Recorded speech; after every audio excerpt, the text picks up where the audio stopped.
Okay, for the time being at least, this will be the last of the videos relating to some of the subjects that we have been talking about.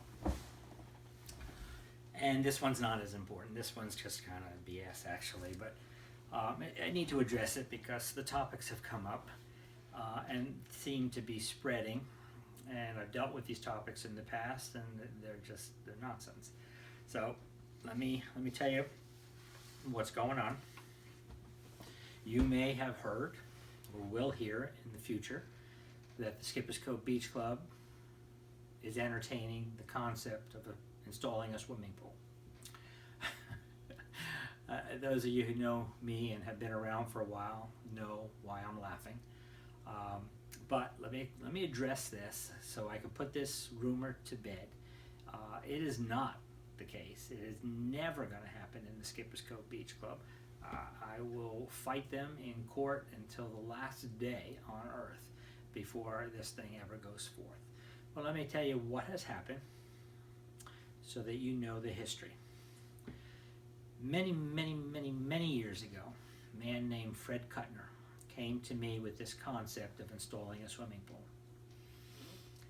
Many concepts come to me by way of a member who is interested in something. The outside bathroom was done that way. Came to me and said, this should be done. We need this. And I looked at it and said, you know what? You're right.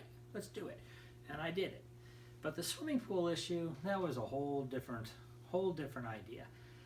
No swimming pool along this area of New Jersey at any club or homeowners association has ever survived.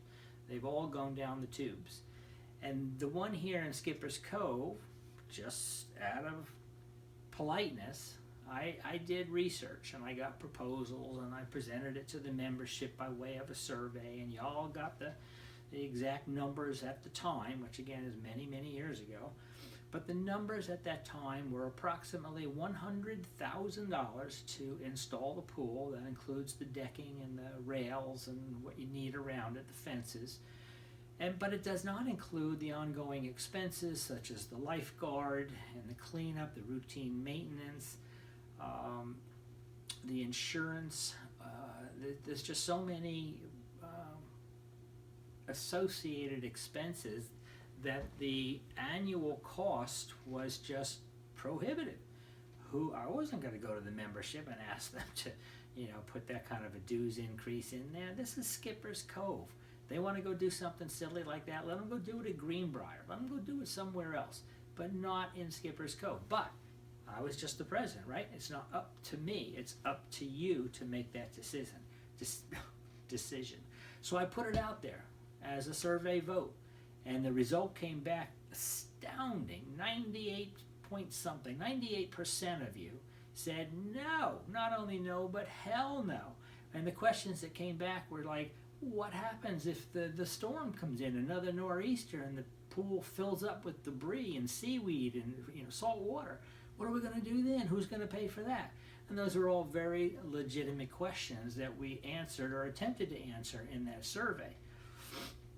And that was before Sandy. That was before Hurricane Sandy. Can you imagine if we had a swimming pool out there and Hurricane Sandy hit?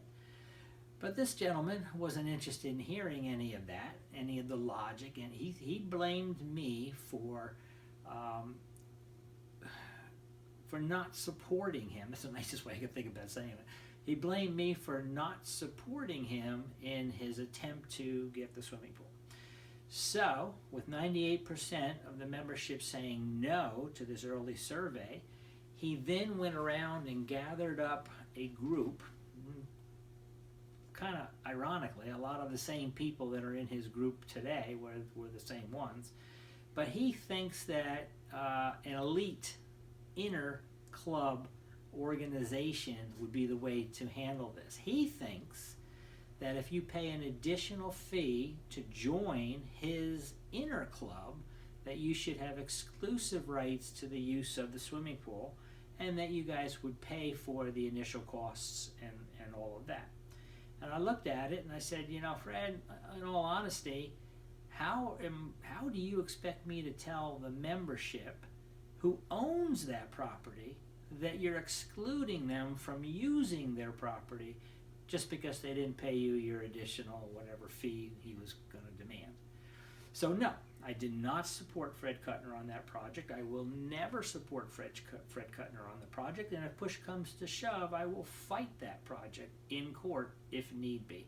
Remember, for any such a project, the membership is required to approve it by a 2/3 majority vote.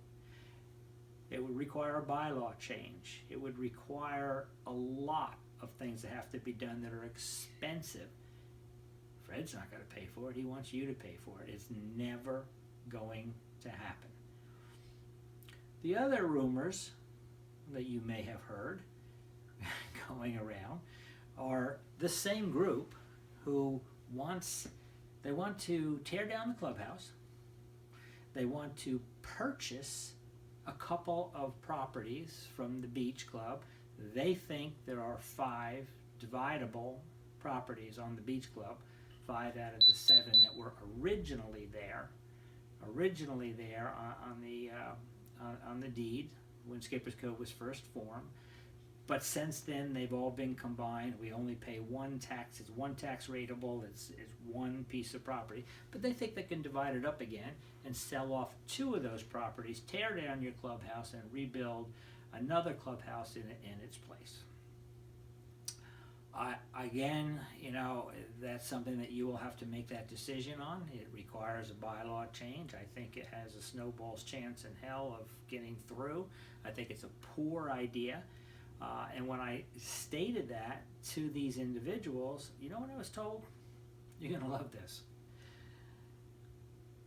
The people in Skipper's Cove are wealthy individuals, and the people in Skipper's Cove don't mind the dissolution clause change because they don't think that the $8 or 10 or 12 or $15,000 that it's going to be taken from their pocket matter. It doesn't matter to them. They don't care.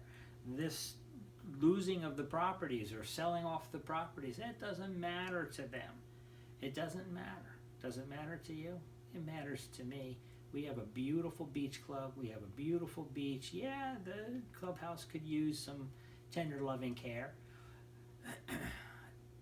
But that's the way it's been for a long, long time. It's usable. I don't think we need to rip it down. I don't think we can rip it down because you can't take a note on it. You'd have to pay for it in cash. If you take a note on it, then the flood insurance kicks into effect, and the flood insurance at that level, that piece of land that has flooded so many times over the years, would be ridiculously expensive. I bet you'd pay $15, $18, maybe even $20,000 in flood insurance, and that's only because you have a note. Right now, we have no note on the property. We don't need flood insurance. We have flood insurance. Yeah, we have you. We have mops, we have buckets, and we clean the place up and we keep the costs down. It's the way it's been forever. It's the way I would have kept it if I remained president. Unfortunately, you know what happened there. I'm no longer the president, and you need to deal with this. This is stuff that's on your front burner now because you don't have me to sit there and fight for you. Thanks for listening.